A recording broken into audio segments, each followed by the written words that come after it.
अमेरिकी राष्ट्रपति Donald Trump ने अब तमाम हदों को पार कर दिया है। अब वो पाकिस्तानी नेतृत्व को मजबूत नेतृत्व बता रहे हैं। वो देश जो आतंकवाद को एक नीति के तहत भारत पर प्रहार करता है, वो देश जिसकी सोच में आतंकवाद है, आज डोनाल्ड ट्रंप उसे मजबूत नेतृत्व बता रहे हैं। और सबसे बड़ी बात, वो देश जो अमेरिका के रहमो करम पर निर्भर करता है, जो आईएमएफ के पैसे पर निर्भर करता है, उसे डोनाल्ड ट्रंप मजबूत नेतृत्व बता रहे हैं। मगर बात वहां नहीं रुक रही है। वो ये भी कहते हैं कि कुछ लोगों को पसंद नहीं आने वाली है मेरी ये बात। यानी कि कहीं ना कहीं डोनाल्ड ट्रंप भारत को ताना मार रहे हैं, मगर यहां पर पूरी तरह से खामोशी बनी हुई है। मैं एक बात स्पष्ट कर दूं दोस्तों, पाकिस्तान को महान बताने से भारत की महानता कम नहीं हो जाती।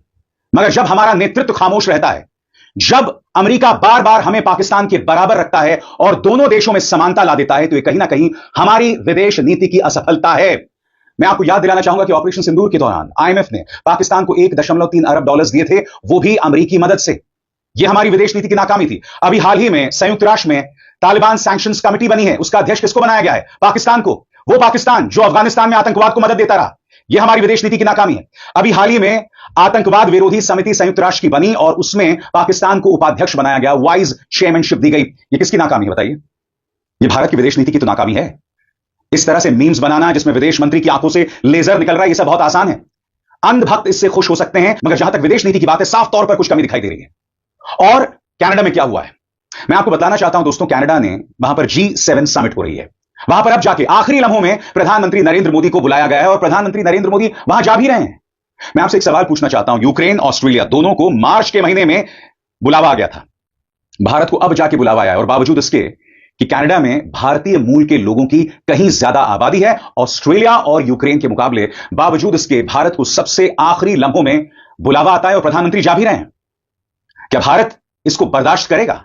सबसे बड़ी बात, कनाडा भारत की तौहीन कर रहा है हमारे प्रधानमंत्री को आखिरी लम्हों में निमंत्रण देकर, और उससे भी महान बात, प्रधानमंत्री जा भी रहे हैं। ये दो मुद्दे हैं जो कहीं ना कहीं हमारी विदेश नीति पर सवाल खड़े कर रहे हैं। मगर सबसे पहले सुनिए डोनाल्ड ट्रंप दरअसल कह क्या रहे हैं। डोनाल्ड ट्रंप पाकिस्तानी नेतृत्व को महान नेतृत्व बता रहे हैं और कह रहे हैं कि कुछ लोगों को मेरी ये बात पसंद नहीं आने वाली। जाहिर सी बात है, ताना किसी और पर नहीं है, भारत पर है।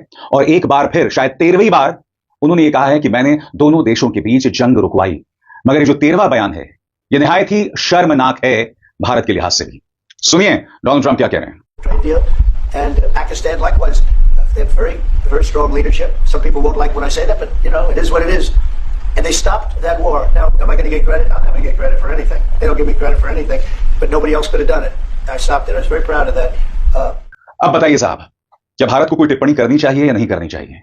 कम से कम भारत को यह तो कहना चाहिए कि डोनाल्ड ट्रंप को हमें पाकिस्तान के बराबर नहीं रखना चाहिए। वो पाकिस्तान जो जग जाहिर एक आतंकवादी राष्ट्र है, डी फैक्टो आतंकवादी राष्ट्र है, मगर यहां पर चुप्पी बनी हुई है। अभी कुछ ही दिनों पहले मैंने गोदी मीडिया में एक डिबेट में सुना था, जहां एक चाटुकार कह रहा था कि भाई किसी भी मुद्दे पर हम अपने घर के बड़े बुजुर्गों को सुनते हैं, बाहर के लोगों को नहीं सुनते हैं।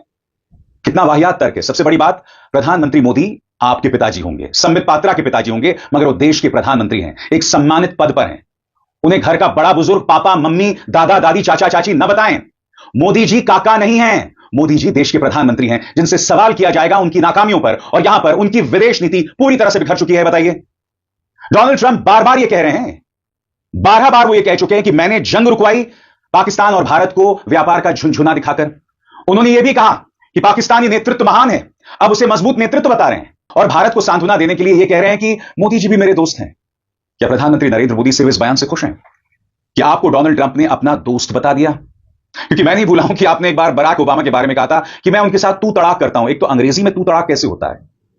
वहां तो आप भी यू है और तू भी यू है। फिर तू तड़ाक कहां से होता है? मैं फिर आपसे पूछना चाहता हूं, हमारे विदेश मंत्री एस जयशंकर क्या कर रहे हैं?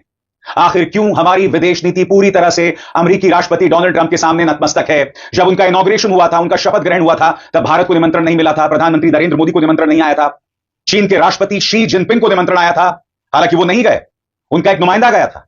मगर मैं दावे के साथ कह सकता हूं, अगर प्रधानमंत्री नरेंद्र मोदी को निमंत्रण आ जाता तो वो अमेरिका जरूर पहुंच जाते। और पूरी भक्त मंडली, भाजपा का प्रचार तंत्र क्या कह रहा था कि हमारे विदेश मंत्री सबसे आगे बैठे हुए थे। आप देख रहे हैं दोस्तों, हमारी उम्मीदों को हर गुजरते दिन के साथ कम किया जा रहा है। हमारे विदेश मंत्री सबसे आगे बैठे थे उस शपथ ग्रहण समारोह के दौरान, तो हम उसी को लेकर खुश हैं। क्या वाहियात तर्क है? क्या बकवास की बातें की जा रही हैं?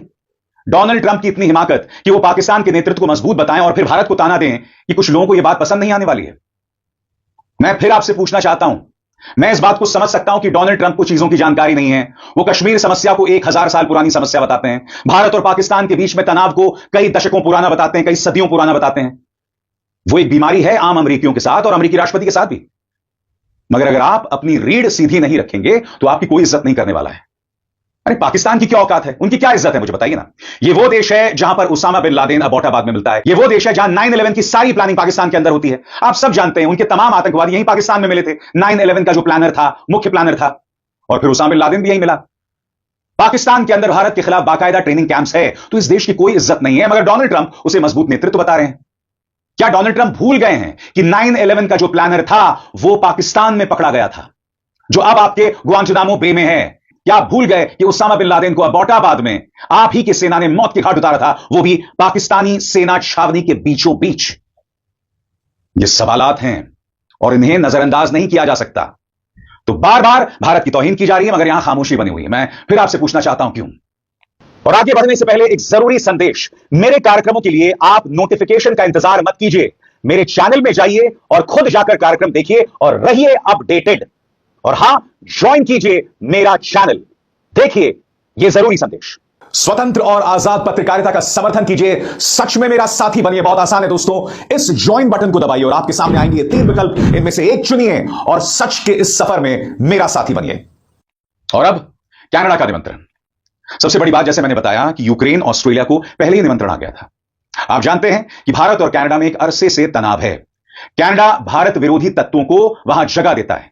हरदीप सिंह निज्जर, जो कि खालिस्तानी था, उसे मौत के घाट उतार दिया गया था और कनाडा इसके लिए भारत को जिम्मेदार मानता है। अब जबकि प्रधानमंत्री को आखिरी लम्हों में निमंत्रण मिला, जो मेरे हिसाब से गलत है, क्योंकि आप जानते हैं कनाडा में सबसे ज्यादा अगर किसी और देश की आबादी बसती है, किसी और देश के मूल के लोग हैं, तो वो भारत है।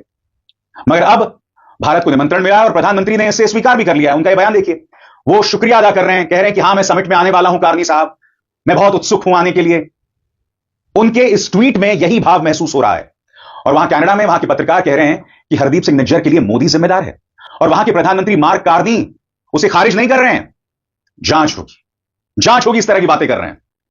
यानी कि भारत के प्रधानमंत्री की तौहीन, फिर भी प्रधानमंत्री मोदी कनाडा जा रहे हैं। सुनिए एक पत्रकार सम्मेलन में क्या हुआ, प्रधानमंत्री मोदी के बारे में क्या क्या सवाल पूछे गए और वहां के प्रधानमंत्री किस अंदाज में जवाब दे रहे थे। Mr. Stephanie Taylor, National Post. Do you believe Mr. Modi was involved in the killing of Hardeep Singh Nijjar?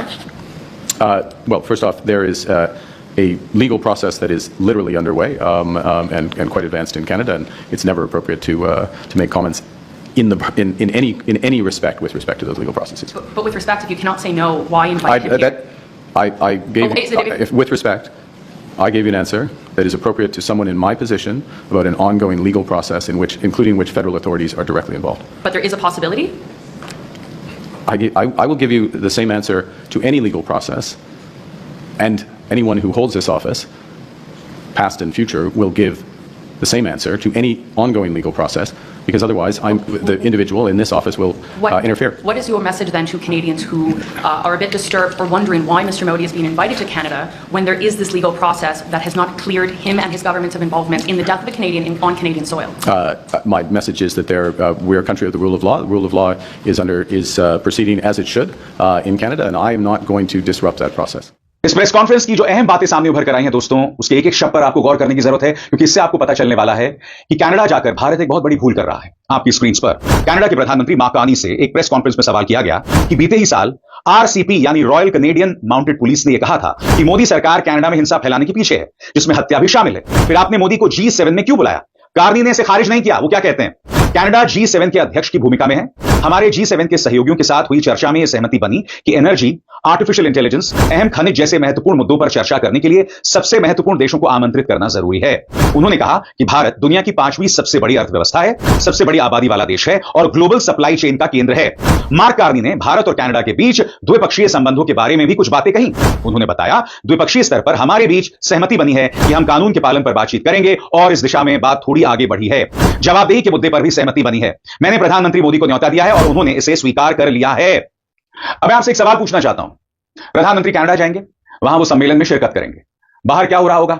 वहां पर जो भारत विरोधी तत्व हैं, खालिस्तानी तत्व हैं, वो भारत के खिलाफ नारेबाजी करेंगे। क्या हमें इस तरह की पब्लिसिटी चाहिए, इस तरह का प्रचार चाहिए, जहां हमारे प्रधानमंत्री के खिलाफ अश्लील नारे लगाए जा रहे होंगे, भारत के खिलाफ